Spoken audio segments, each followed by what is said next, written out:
Hello साथियों, मैं सौरभ कुमार सिंह और लगातार जो इस विषय की चर्चा हो रही है, अभी मात्र एक विषय की चर्चा होगी, वो होगी कि सप्लीमेंट्री रिजल्ट को लेकर जो आदरणीय चेयरमैन बीपीएससी अतुल प्रसाद जी ने जो अभी प्रेस कॉन्फ्रेंस किया और प्रेस कॉन्फ्रेंस के माध्यम से वन टू वन सब चीज़ों का वो जवाब दे रहे थे। परंतु बड़ा आश्चर्य हुआ कि वो जो जवाब दे रहे हैं, कैसे घाल-मेल कर रहे हैं, सीटों का आदान-प्रदान कैसे कर रहे हैं, कितनी बखूबी से समझा रहे हैं कि क्या मल्टीपल रिजल्ट दिया जाएगा, क्या ड्रॉप आउट का क्या होगा, नियोजित वाले का क्या होगा। तो सारी चीज़ों पर वो संवैधानिक तरीके से चल रहे हैं। तो आपसे हम पूछना चाहते हैं कि आप जिस पद पर बैठे हैं, उस पद की गरिमा क्या है? आपने जो ट्वीट किया था, उसके प्रावधान क्या हैं? आपने 25 अक्टूबर के दिन ट्वीट किया था कि हम रिजल्ट देंगे सप्लीमेंट्री रिजल्ट, लेकिन किसको जो ड्रॉप आउट होंगे या मल्टीपल जिनका रिजल्ट आया है उनका होगा, या सारी चीज़ों पर वो अवगत हो रहे थे। नियोजित वाले का राजकर्मी का दर्जा मिलेगा, वो बिहार सरकार फैसला लेगी। आदि आदि कई चीज़ों पर वो कह रहे थे कि फ़िल्टरिंग का काम चल रहा है, कई फर्जीवाड़े तरीके से नियुक्त हुए हैं, उनको बहाल किया जा रहा है। तो आप ही बताइए महाशय कि 1,10,000 लोगों का ही डॉक्यूमेंट वेरिफिकेशन हुआ और आज जो प्रेस कॉन्फ्रेंस कर रहे थे, उन्होंने कहा कि 1,20,000 लोगों की जो नियुक्ति प्रक्रिया जो है, वो रिज़ल्ट निकाला गया। ठीक है, 1,20,000 लोगों का, लेकिन डॉक्यूमेंट वेरिफिकेशन का काम मात्र 1,10,000 लोग का हुआ। तो 10,000 पद पहले ऑलरेडी खाली रह गए। उसके बाद आपने डॉक्यूमेंट वेरिफिकेशन कराया तो कई लोगों का रिज़ल्ट मल्टीपल है, किसी का रिज़ल्ट 1 टू 5 में भी है, किसी का रिज़ल्ट 8-9 में भी है, किसी का रिज़ल्ट जो है 11-12, यानी कहने का मतलब प्राथमिक से लेकर उच्चतर माध्यमिक तक सही लोगों का रिज़ल्ट है। तो परंतु जॉइन तो एक ही जगह करेगा, उससे पद रिक्त हो गए। उसके बाद ड्रॉप आउट स्टूडेंट हैं, जैसे बहुत सारे लोग हैं जो कई-कई पदों पर नियुक्त हैं, कोई रेलवेज़ में है, कोई बैंकिंग सेक्टर में है या कोई प्राइवेट सेक्टर में भी है, तो उनको वहाँ से आने में भी बहुत दिक्कत होती है, क्या-क्या है, नहीं है। तो सारी चीज़ों पर कई लोग जो है जॉइनिंग नहीं कर पाए और लगातार उनको अल्टीमेटम दिया जा रहा था कि आप 20 से 25, 25 से 30, नियोजित वाले की उस वो जो डेट है वो 7 तक बढ़ा दी गई। तो आदि-आदि कई चीज़ों पर जो चर्चाएँ हैं प्रेस कॉन्फ्रेंस के माध्यम से जो कह रहे थे कि हम रिज़ल्ट उन्हीं का देंगे जिनका मल्टीपल रिज़ल्ट आया है। तो फिर उसमें से जो पद खाली है वो चीज़ों पर हम बताएँगे। सीटों का आंकड़ा वो नहीं बता रहे थे। अब आपके मन में बहुत सारे सवाल हैं अभ्यर्थियों के मन में कि अब रिज़ल्ट नहीं आएगा। इतना आप कन्फर्म मान के चलिए कि सप्लीमेंट्री रिज़ल्ट आएगा, कब आएगा ये हम नहीं जानते हैं, ये चेयरमैन सर जानते हैं, क्योंकि जो बता रहे हैं कि हम तैयारी कर रहे हैं रिज़ल्ट को, जब मेरा तैयारी हो जाएगा तो रिज़ल्ट आ जाएगा। तो एक बात बताइए कि आपने जो ट्वीट किया था कि मल्टीपल जो फ़िल्टरिंग का काम है वो चल रहा है और एक से ज़्यादा सप्लीमेंट्री रिज़ल्ट दिया जाएगा और सारे पदों पर नियुक्ति जो है वो भरी जाएगी। तो फिर आज प्रेस कॉन्फ्रेंस कर रहे हैं तो दोनों बात सही, एक ही बात सही होगा।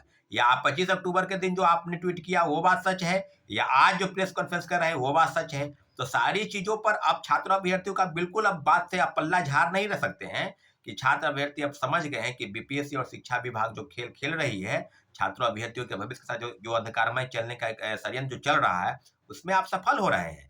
तो एक बात याद रखिएगा, सफलता किसी भी स्तर पर छात्र अभ्यर्थी आपको होने नहीं देंगे, आपको सफल नहीं होने देंगे, क्योंकि आपने जो सीटों का आंकड़ाबाजीगरी जो आपने किया है, 1,20,000 लोगों का रिजल्ट निकाल कर अभी 92,000 लोग ही ज्वाइन किए हैं, उसमें भी लगभग 40-42,000 नियोजित शिक्षक हैं, 14,000 अन्य प्रदेश के लोग हैं, कई हजार फर्जीवाड़े तरीके से नियुक्त हुए। तो आप बताइए महाशय कि आप सीटेट वाले को रिजल्ट क्यों दिए?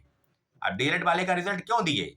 कई लोग हैं जो जिनके पास एसटीईटी की डिग्री जो है, कंप्यूटर साइंस का अभ्यर्थी, उनके पास डिग्री नहीं है, एसटीईटी 11-19 की डिग्री नहीं है, उनके पास बीटेक, बीसीए या एमसीए अन्य डिग्रियाँ हैं। तो आप ही बताइए कि इस तरह की चीज़ें जो फर्जीवाड़े तरीके से रिजल्ट निकाल कर और उनको जो है रिजल्ट निकाल कर और उसके बाद सर्टिफिकेट वेरिफिकेशन आपने कराया, तो लापरवाही तो आपके द्वारा हुआ। तो खामियाजा छात्र क्यों भुगते? जो मेरिट वाले हैं, जो कट ऑफ को पार किए, मिनिमम जो कट ऑफ आपने तय किया उसको पार कर चुके हैं, तो फिर उसका खामियाजा छात्र अभ्यर्थी क्यों भुगते? और लगातार आप कह रहे हैं और कितने हंस के बात करते हैं। आपके सवाल पर, आपके विश्वास पर, आपने जो ट्वीट किया था उसी पर हम संज्ञान लेते हैं कि आपके बात पर कितना भरोसा किया जाए, क्योंकि आपने जो ट्वीट किया था कि रिजल्ट देंगे, मल्टीपल रिजल्ट देंगे, कई तरह से फिल्टरिंग का काम चल रहा है, ड्रॉप आउट जो बाहर होंगे उनको देंगे।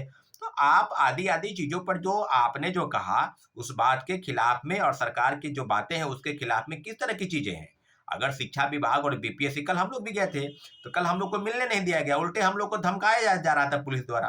तो अब बात सिद्ध हो गई है कि बीपीएससी और शिक्षा विभाग ने मिलकर सारे सीटों का घोटाला कर दिया है। इसको सीधे-सीधे कहा जाए तो घोटाला, बहुत बड़ा सीट घोटाला हुआ है इस राज्य में, इस प्रदेश में। शिक्षक बहाली के नाम पर जो चीजें चल रही है, उसका जीता जाता उदाहरण है कि बीपीएससी में बड़े पैमाने पर शिक्षकों की बहाली हो रही है और उसमें सीट घोटाला चल रहा है।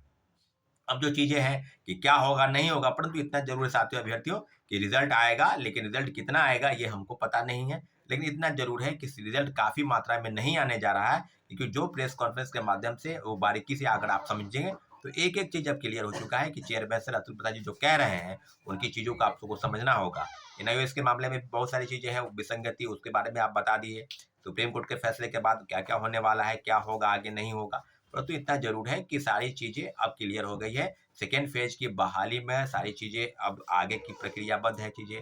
अब जो चीजें आगे आएंगी उसके नियम और कानून के लिए हम लोग बस प्रतिबद्ध है, परंतु सप्लीमेंट्री रिजल्ट को लेकर जो भी आगे की बैठक होगी या होने वाली है उस पर 1 to 1 आपसे अपडेट करेंगे। परंतु इतना जरूर है कि आज के प्रेस कॉन्फ्रेंस से हम लोग को जो उम्मीद थी कि सप्लीमेंट्री रिजल्ट को लेकर काफी चीजें सामने आएंगी, परंतु इस मामले में अब इतना हुआ है कि सीटों का घालमेल शुरू हो चुका है। सीटों की जो प्रक्रिया है उसको समाप्त कर दी गई है, परंतु इतना जरूर है कि सीटों को लेकर जो 28,000 पद रिक्त है, जैसा कि सबको पता है कि 92,000 लोग ही ज्वाइन किए, तो अभी भी 28,000 पद रिक्त है। तो 28,000 पद को रिक्त ही समझा जाए तो कितने नए लोगों को नौकरी मिली? कि आप 10,000 लोग अगर डॉक्यूमेंट वेरिफिकेशन नहीं कराए हैं, तो आपने कहा कि डॉक्यूमेंट वेरिफिकेशन कराने के बाद तो डॉक्यूमेंट वेरिफिकेशन 10,000 लोग नहीं कराए हैं।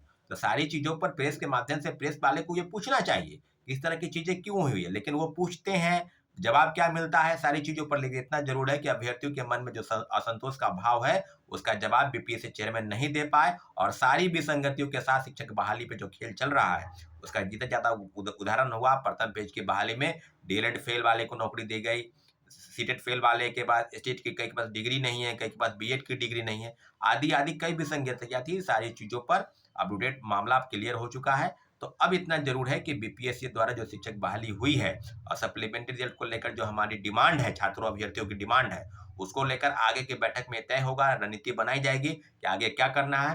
तब तक के लिए आपका धन्यवाद। लेकिन इतना जरूर है कि रिजल्ट जो है बहुत अधिक संख्या में नहीं आएंगे, ये पीसी की कॉन्फ्रेंस के माध्यम से आज अतुल प्रसाद जी ने सिद्ध कर दिया है। साथियों धन्यवाद, जय हिंद।